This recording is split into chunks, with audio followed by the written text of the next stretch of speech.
Hello, my name is Chloe. Today I'm going to present my text analysis of the CBCA text, Laughter is the Best Ending by Mariam Master. Okay, so this is a story about a girl who goes to a camp, makes unexpected friends, and learns from a wise old woman how to celebrate life with laughter. This book belongs to the genre of contemporary realism. That means it is set in a real-world, modern context, specifically a school camp in Australia. The characters are believable, dealing with realistic issues that young readers can relate to, such as social anxiety, online identity, and grief. And it explores real emotions and social experiences, making it both accessible and meaningful for its audience. I have structured my text analysis around three key literary features: characterization, theme, and style. Now, let's look at how the author brings her characters to life. I will focus on three central characters: Ziba, or Z, the observant narrator; Tiffany, the social media influencer; and Vivian, the wise elderly woman who becomes their unexpected friend.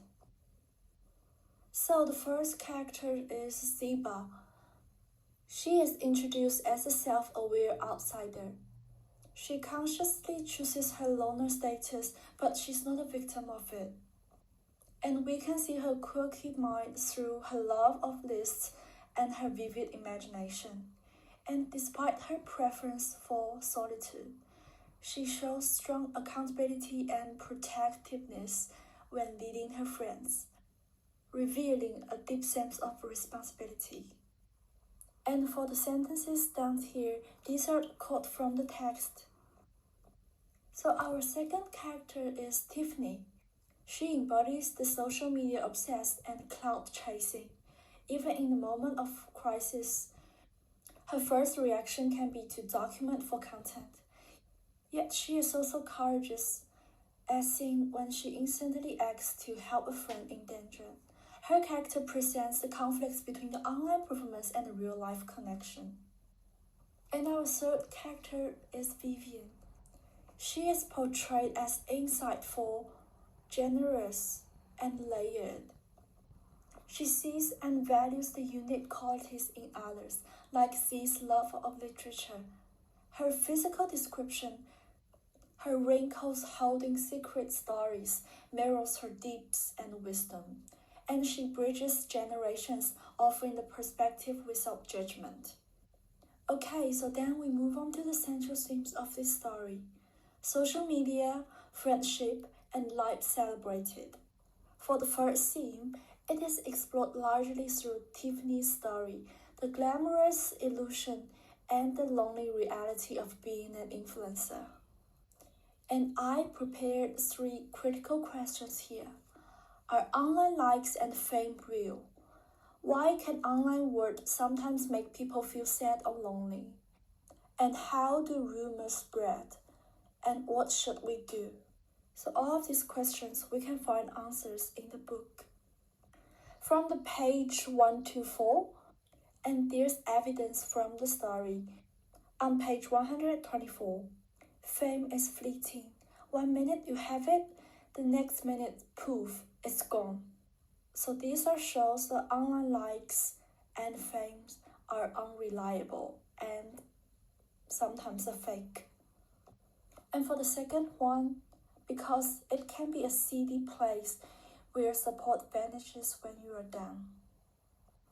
And how do rumors spread? Like wildfire, a small spark quickly grows out of control. So these kind of leading questions can encourage readers to look beyond the highlighting reel. And from here, I can think of a small activity that can apply into classroom context, which lets students to draw online Tiffany and the real Tiffany on the same page. Because I think this kind of illustrations can help them better understanding the text and the character. So when we move on to the second theme, we can see the topic here is bridges beyond years. which shows that the friendship is not about matching ages or personalities, but about connecting hearts and minds. I found two evidence from the story, which Vivian and the children offers each other mutual benefits. So we can see the benefits for kids.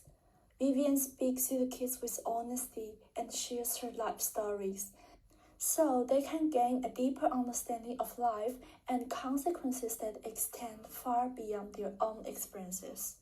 And then we look at another side, which is benefits for Vivian. We can see the friendship pulls her out of potential isolation, and children's curiosities and activities let her move beyond the routines of her daily life. So that means the real friendship isn't limited by the things like age or background. What matters is understanding and caring for each other. So when we move on to the third theme, we can see this is about facing loss with humor. Laughter is the best ending. So this is a theme that gives the book its title. This is a text from the first page of the story. You are not supposed to laugh at funerals. That's the number one rule of funerals. Everybody knows that. Even my pea-brain pet Chihuahua Jux knows it. But I can't help it. Tears of the laughter variety are rolling down my face. So if I were a reader, this is exactly what I'd think.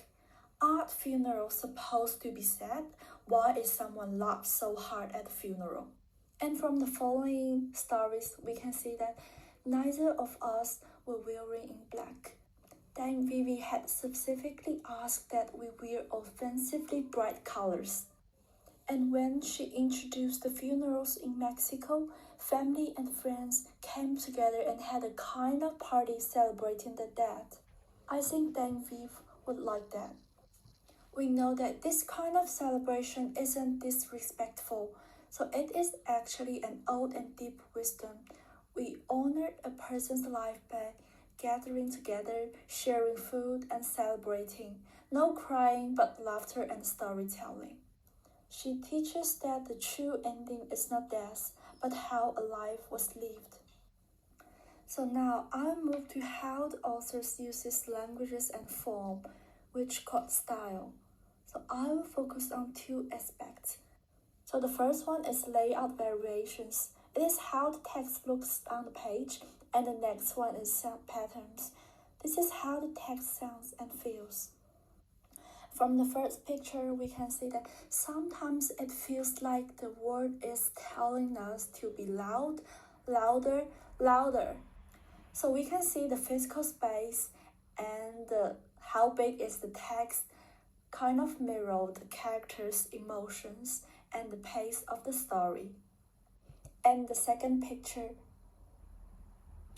my brain like laundry drying in a spinner. So we can see all the text moving like a vortex. And also we can see some water drops beside the sentences. So I think this layout creates dramatic effects during the key moments. Then for another page I chose from the story.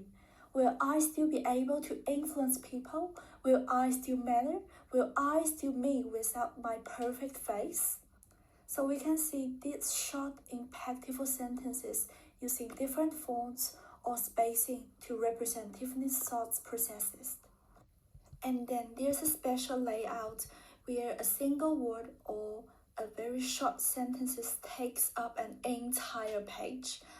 I think it really works. It shocks the readers and forces them to pause and think about what might happen next. And there's also the technique where in the middle of a normal sentence, the font suddenly becomes larger or the text is distorted or curved. I think it's meant to emphasize something, either that something very important has just happened or that moment feels overwhelming or unsettling. And there are also some moments where the sound effect will suddenly appear in the middle of the paragraph. So they are very vivid and they allow the readers to clearly sense what kind of sounds is being made in this exact moment. Having analyzed the literary features of the book, let's now move to the text production. As teachers, we need to translate literary analysis into teachable content. The following slides showcase demonstration texts I have created specifically to teach three core areas: vocabulary, dialogue, and description. So the first part is vocabulary. This is a really big area, and there's just too much information for students to take in all at once. So I mainly focus on two parts. So the first one is called word patterns, and the second one is word associations. I want students to start with the easiest part, which is word pattern. So they look for related words in the text based on these categories and highlight them with their reading. So here's my passage. It mainly talks about Danville's thoughts and wishes for her own funeral. She wants everyone to be happy and to wear the brightest and the most colorful clothes, instead of turning it into something sad or gloomy. She hopes it will be a true celebration rather than a mourning event.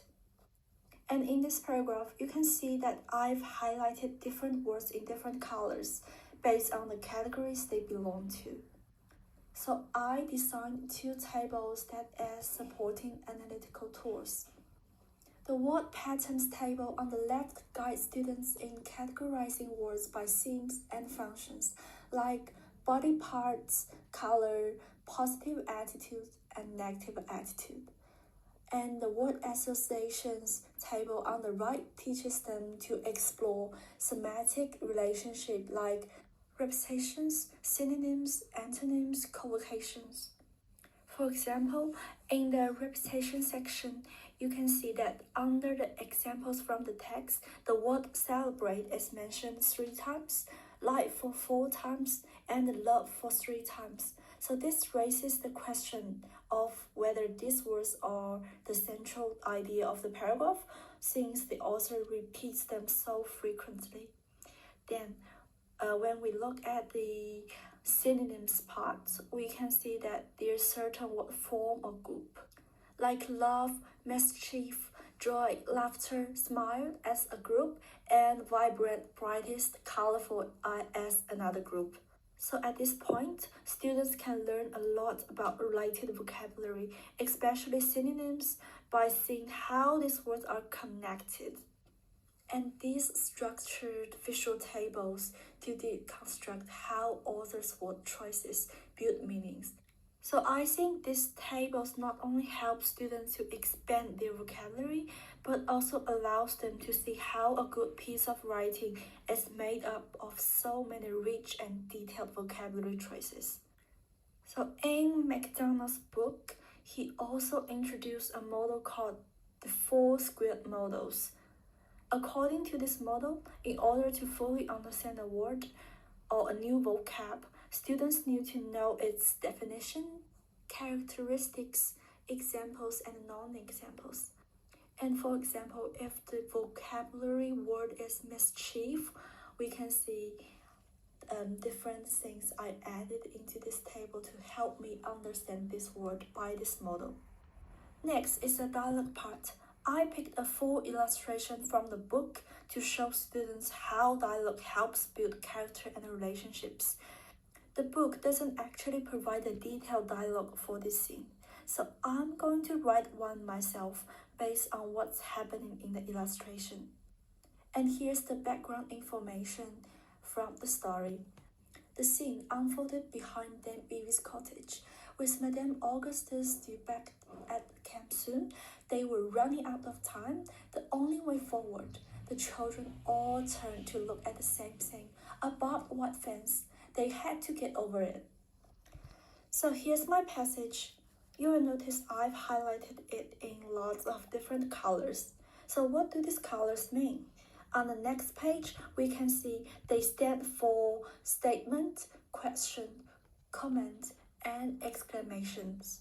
So students can make the dialogue more visual by drawing lines in the tables to match who says what, which helps them to see the structure of the conversation more clearly. They can also use this same framework to analyze the dialogue in the book or even to create their own dialogue intentionally.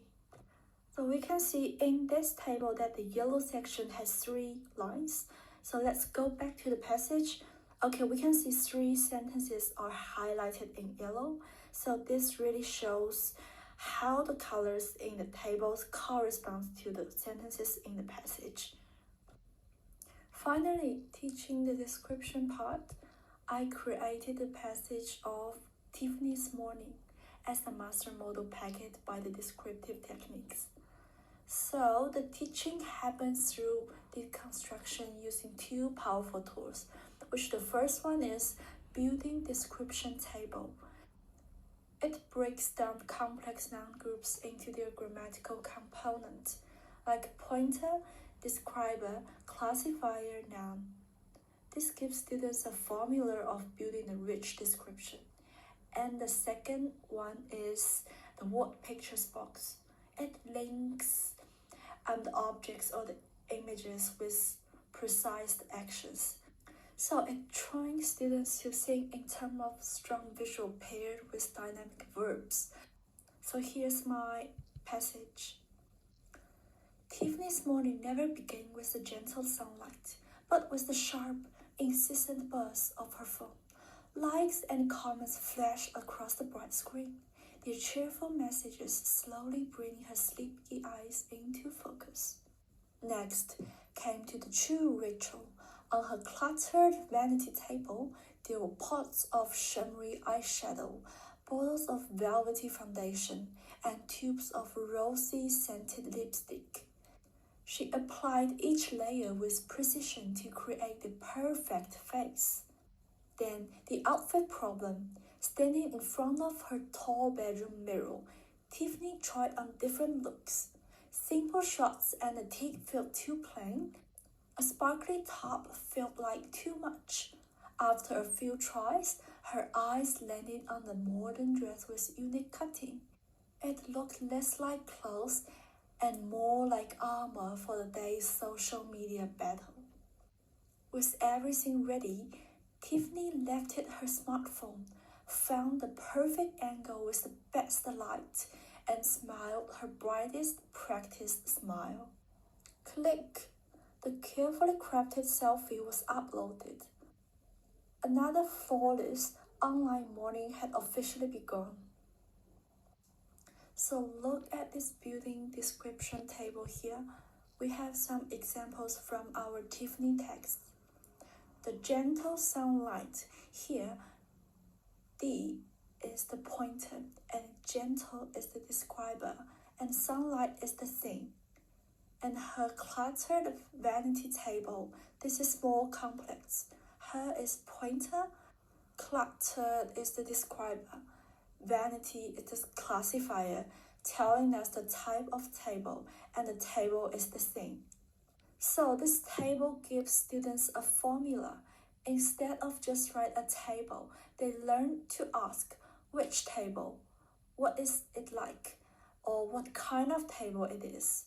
So it's more like a filling bank exercise that helps them read or write. So next page is word pictures box. So sometimes students can describe the things but forget the action that brings the things to life. So this box works by making a connection between 2 columns. They've got what things it is and what happening. Like how can we use different verbs to put in these sentences? Like create the perfect face, found the perfect angle with the best light, uploaded carefully crafted selfie. Okay, so here's my reference lists. Thank you for watching.